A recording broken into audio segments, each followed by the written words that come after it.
Reserve bank repo നിരക്കിൽ 0.5% കുറവ് വരുത്തി. അപ്പോൾ നിരക്കധിഷ്ഠിതമായിട്ടുള്ള എല്ലാ വായ്പകളുടെയും പലിശ 0.5% കണ്ട് കുറയാൻ പോകുന്നു. എല്ലാ സാധാരണക്കാർക്കടക്കം എല്ലാവർക്കും പ്രയോജനം വരുന്ന ഒരു തീരുമാനമാണ്.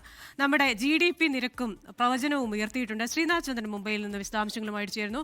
ശ്രീനാഥെ, ഒരു സന്തോഷ വാർത്തയാണ്. അപ്പോൾ കഴിഞ്ഞ വർഷം 1%, ഈ കാലം കൂടി ചേരുമ്പോൾ 1.25% വ്യത്യാസം. അപ്പോൾ EMI ഉണ്ടാകുന്ന ഒരു വ്യത്യാസമുണ്ട്. GDP വളർച്ചാ നിരക്ക് കൂട്ടിയിട്ടുണ്ട്. കഴിഞ്ഞ വർഷം ഇന്ത്യക്ക് അടിപൊളിയായിരുന്നു എന്ന് ഗവർണർ പറഞ്ഞിട്ടുണ്ട്. പെട്ടെന്ന് പറയൂ ഈ വിവരങ്ങൾ.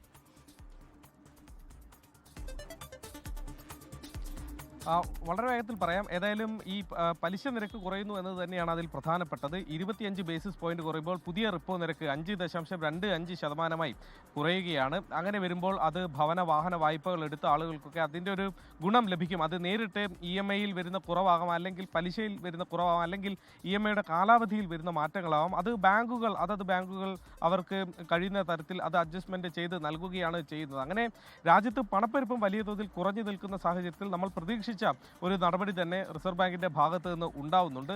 ഈ രൂപയുമായി ബന്ധപ്പെട്ട കാര്യങ്ങൾ കൂടി നമ്മൾ പ്രതികരണങ്ങൾ തേടുന്നുണ്ട്. RBI ഗവർണറുടെ വാർത്താ സമ്മേളനം ഇപ്പോഴും തുടരുന്നു.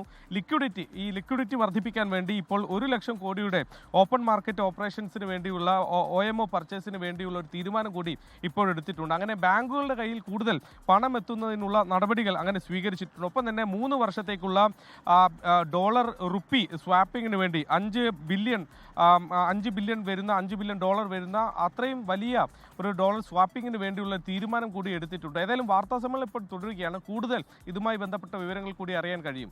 ക്രിസ്റ്റീന, ലോകത്തെവിടെയായാലും ഏത് സമയത്തും 24 വാർത്തകളും ഓഗ്മെന്റഡ് റിയാലിറ്റി പാക്കേജുകളും എക്സ്പ്ലെയിനറുകളും വിശദമായി കാണാൻ ഞങ്ങളുടെ YouTube ചാനൽ നിങ്ങൾക്ക് സബ്സ്ക്രൈബ് ചെയ്യാം.